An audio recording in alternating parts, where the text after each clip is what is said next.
Welcome to Classic Game Room. This is Banjo Pilot, the long-awaited sequel to Accordion Pilot, and the prequel to Zither Pilot. It's the worst joke ever, I know, but when am I ever going to get a chance to use it again? Banjo Pilot.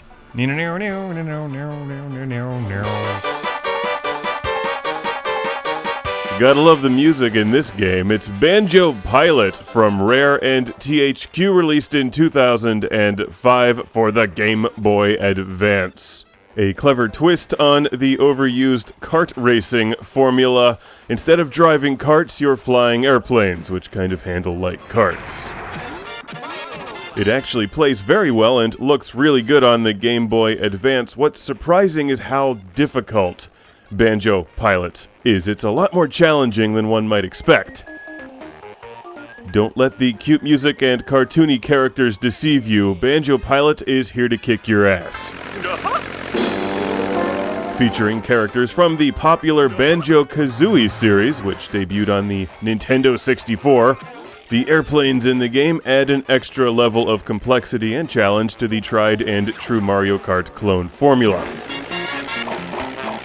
Because even though you're flying, you still have to stay on the track, and you can move up and down, but don't try to fly off the track because for some reason, even though you're in an airplane, it'll slow you down or knock you down.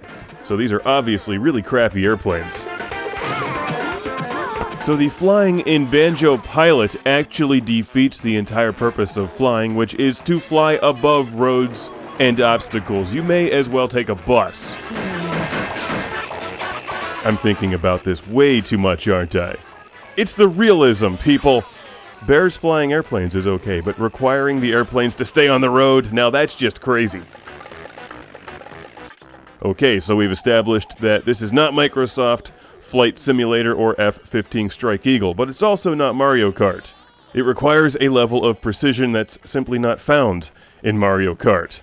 Hitting all of the turbo boost pads, or circles, or whatever they are, and collecting coins is infinitely more challenging when you have to worry about your altitude as well as your driving.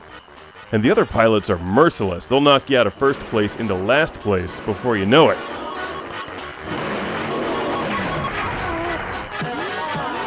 But you know, even though it's very good, after a while Banjo Pilot loses some of its charm, and it's hard to put a finger on why, because it doesn't necessarily do anything wrong. After a while, the airplane gimmick kinda gets old because it frequently blocks your view, also because you're flying there's no jumps, and jumps are part of what makes kart racing. And kart racing is a lot of fun because of jumps. You can jump off of jumps, you can pull off tricks, and frequently land in a giant pool of lava.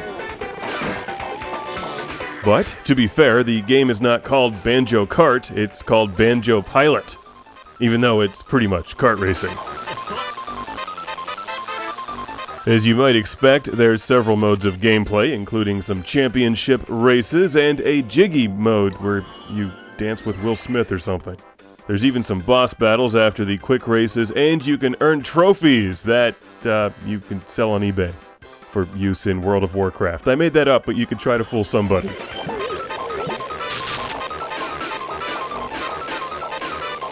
So here's a part where Pocahontas is trying to ram you from behind with an airplane. Say that to yourself 3 times fast.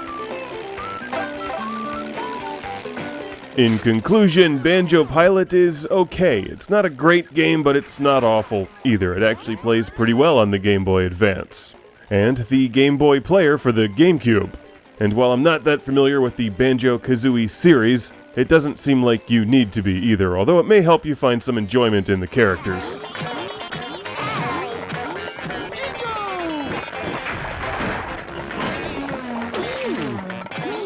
Banjo Pilot was sent to the show by our friend Eric from Dallas, Texas. So a big thanks to Eric, and if you enjoy the Banjo-Kazooie series or want to try some kart racing with airplanes, then Banjo Pilot is the game for you. It won't cost you very much for the Game Boy Advance.